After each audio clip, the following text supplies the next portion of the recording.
Hello, I'm Denise YAP. I'm from Environmental Engineering and Management program. This is the topic of today.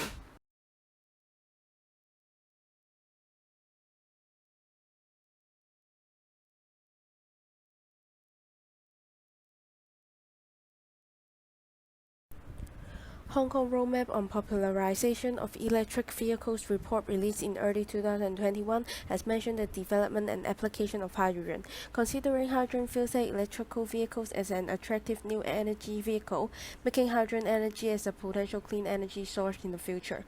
Compared to other energy, hydrogen has a number of benefits. It has a high chemical energy density. The electrochemical reaction of converting hydrogen gas into electrical energy does not emit greenhouse gas or other air pollutants with water as the only waste product, where hydrogen can be regenerated reversibly via the splitting of water molecules by electrolysis. On the contrary, due to its gaseous property under ambient conditions, it has a relatively low volumetric energy density, which poses difficulties in common physical storage methods such as compressed gas or liquid hydrogen. Due to safety concerns, hydrogen storage materials have higher storage capacities as well as prevent storing hydrogen in high-pressure tanks is considered as safer transportation and storage options. The table here shows the comparison of common storage materials with their hydrogen storage capacity, with the advantages and the technical challenge faced. Ammonia borane is reported as a potential material for hydrogen storage due to its high hydrogen capacity.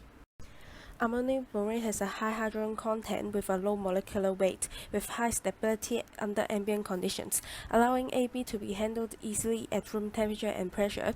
In the presence of a suitable catalyst, hydrogen can be produced from ammonia borane using a hydrolysis at room temperature. Therefore, hydrogen can be obtained from AB in an efficient and controllable manner and considered as one of the most promising storage materials.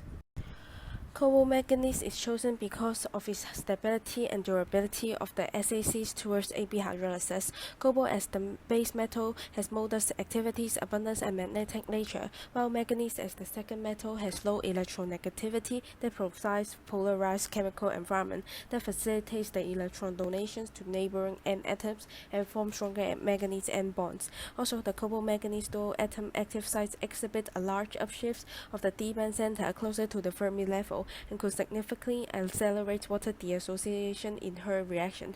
This was an indication that cobalt manganese together could exhibit a desirable synergy that facilitates water deassociation in alkaline media.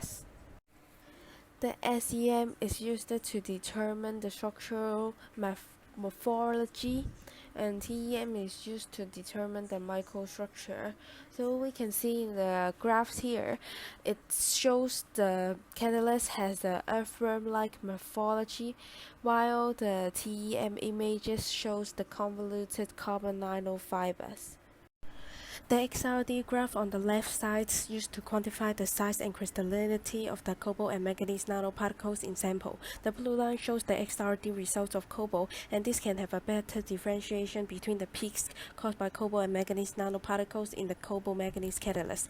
We can see that the diffraction peaks corresponding to the manganese plates and the cobalt plates. The intense and sharp diffraction peaks indicate well-defined crystalline structure. The SAED patterns here has a clear image of the cobalt and manganese plates corresponding to the diffraction peaks. However, the 411 plane is not corresponding to the manganese nanoparticle diffraction peaks. It can be emphasized that the XRD and SAED pattern inconsistency simply due to the sampled imperfections of crystal spectrum was not complete. So the pattern was taken has a different shape to most of other crystals. So let's take a look on the graph shows in the left side. You will see the absorption-desorption isotherm display the catalyst with a specific surface area of 122.35 millisquare per gram. The graph on the right side displays results based on the BJX method. The average pore size diameter of the micropores was about 3.93 nanometers. It is believed that the high porosities provide greater surface area of active cobalt and manganese sites leading to higher reactivities.